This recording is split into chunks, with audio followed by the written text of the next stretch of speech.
वहीं बीजेपी प्रत्याशियों के हक में सीएम सैनी लगातार विजय संकल्प रैलियां कर रहे हैं। इसी कड़ी में सीएम सैनी आज फरीदाबाद पहुंचे। कृष्णपाल गुर्जर के हक में उन्होंने प्रचार किया। सैनी ने बीजेपी के 44वें स्थापना दिवस की कार्यकर्ताओं और समर्थकों को बधाई दी।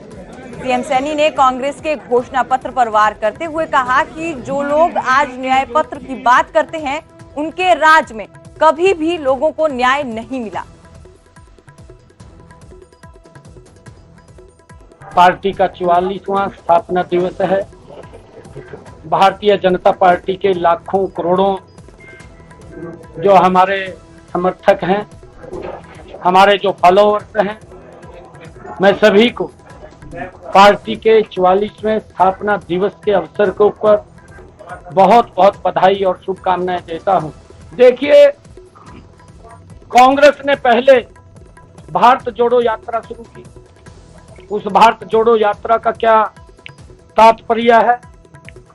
कांग्रेस की जो उच्च लीडरशिप है, चाहे राहुल गांधी है, अपने परिवार के गिरेबान में जांच करके देखना चाहिए और फिर विचार करना चाहिए कि भारत जोड़ो जो उसने कहा है, क्या उनके पूर्वजों ने उस भारत जोड़ो का सम्मान किया है? ये बात उनको ये देश भी पूछ रहा है, देश के साथ साथ लोग पूछ रहे हैं। उन्होंने अपने गिरेबान में झांकना चाहिए। आज न्याय पत्र की बात कर रहे हैं। जिस व्यक्ति ने, जिस दल ने 55 वर्ष तक एक छत्र शासन किया हो और उसके शासन के अंदर घर के अंदर ना तो पानी पीने के लिए मिला, ना बिजली मिली और ना ही किसी भी व्यक्ति को जो ये बात बोलते हैं गैस का सिलेंडर मिला। अरे ये आज न्याय की बात कर रहे हैं। न्याय तो आपकी सरकार के अंदर लोगों के साथ अन्याय होता है। और रुक करेंगे अगली अहम खबर का। जींद में सीएम सैनी के विरोध की कोशिशें की गई है। पुलिस ने किसानों को धरना स्थल पर ही रोक दिया गया, लेकिन जीत जाने पर अड़े किसानों ने जमकर नारेबाजी की। मांगे पूरी ना होने तक विरोध करते रहेंगे, ये कहा है किसानों ने। आपको बता दें कि किसान एमएसपी और खराब फसल पर मुआवजे की मांग कर रहे हैं। तो ये बड़ी खबर, जहां पर जींद में सीएम सैनी के विरोध की कोशिशें किसानों द्वारा की गई है। हम आपको तस्वीरें दिखा रहे हैं। हालांकि जो धरना स्थल पर जब किसान इकट्ठे हुए थे, पुलिस ने उन्हें तभी ही रोक लिया था और जींद जाने की जिद जो किसान कर रहे थे, उसके बाद वहीं पर उन्होंने सरकार के खिलाफ नारेबाजी करनी शुरू कर दी। आपको बता दें कि रोहतक से जो बीजेपी प्रत्याशी है डॉक्टर अरविंद शर्मा, उनका भी विरोध किया गया था। हिसार से बीजेपी प्रत्याशी रणजीत चौटाला, उनका भी विरोध किया गया है किसानों द्वारा। और डिप्टी सीएम, पूर्व डिप्टी सीएम दुष्यंत चौटाला का भी किसानों द्वारा विरोध किया गया है। तो लगातार हरियाणा में जो है नेताओं का विरोध किया जा रहा है, अलग अलग पार्टी के नेताओं का यहाँ पे विरोध किया जा रहा है। और जींद में सीएम सैनी के विरोध की कोशिशें की गई। एमएसपी और खराब फसल पर मुआवजे की मांग किसान कर रहे हैं, लेकिन धरना स्थल पर ही किसानों को जो है पुलिस ने रोक दिया। लेकिन उन किसानों ने साफ कहा है कि जब तक हमारी मांगे नहीं मानी जाती, हम विरोध करते रहेंगे।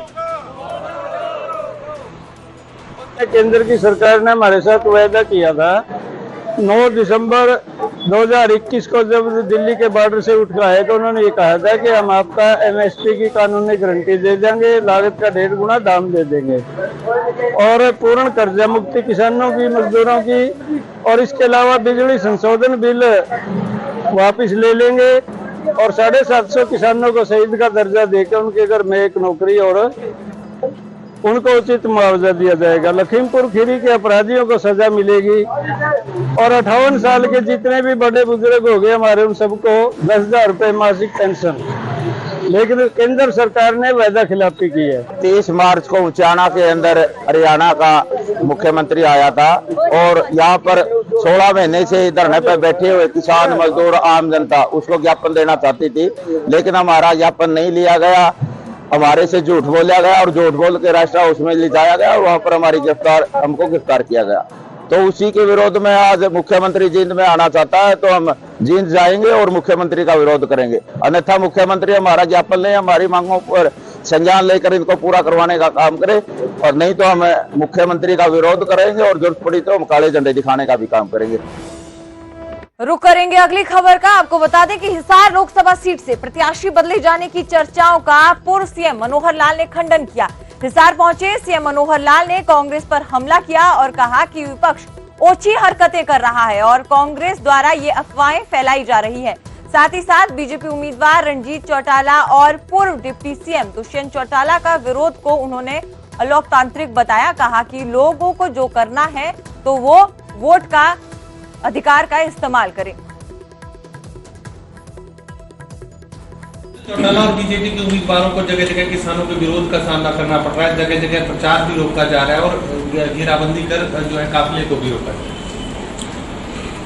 लोकतंत्र में ये करना शोभनीय नहीं है और वैसे भी चुनाव आयोग की एक स्पष्ट निर्देश है कि हर किसी को अपनी बात कहने का पूरा अधिकार है, लेकिन किसी को किसी की बात कहने के लिए रोकना ये किसी भी तरीके से वाजिब नहीं, उचित नहीं है।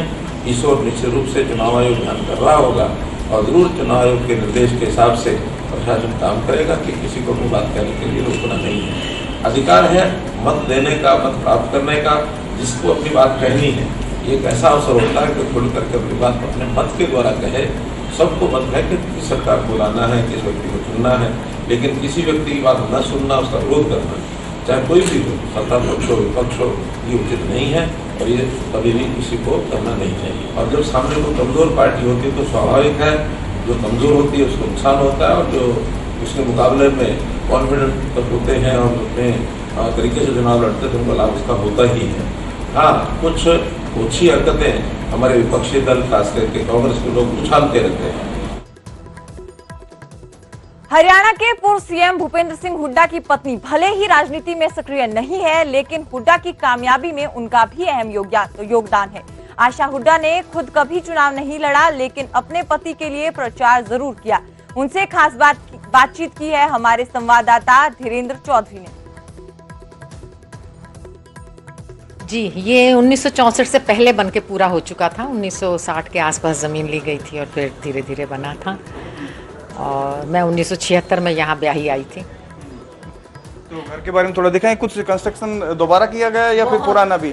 जी, पहले तो अकेला परिवार था। हमारे सास ससुर और उनके बच्चे थे, हमारे पति वगैरह।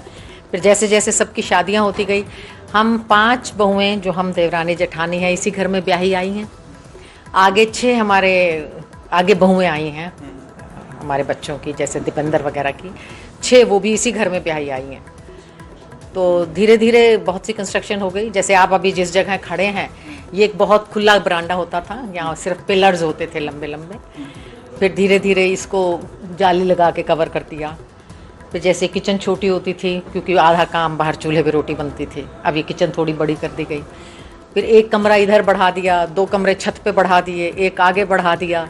फिर गेट के साथ कुछ वो ऐसी जगह बना दी जहाँ जो बाहर से मिलने वाले आते हैं, हल्के से लोग आते हैं, वो बैठे रहते हैं। हुड्डा परिवार की राजनीति का केंद्र भी शायद यही है, यहीं से जब भी चुनाव लड़ते हैं शायद यहीं से रणनीति बनती है। रणनीति कहिए या घर कहिए, जो भी हुआ है 1964 के बाद से आज तक सभी चुनाव यहीं से लड़े गए हैं। हमने कभी भी कहीं बाहर जाके रहने की कोशिश नहीं की। बहुत बार लगता है कि जब परिवार इकट्ठा होता है कि ये घर छोटा पड़ गया, जगह कम हो गई, लेकिन फिर भी ना तो बच्चे और ना हमारा किसी का भी मन नहीं होता इस घर को छोड़ के कहीं बाहर जाए।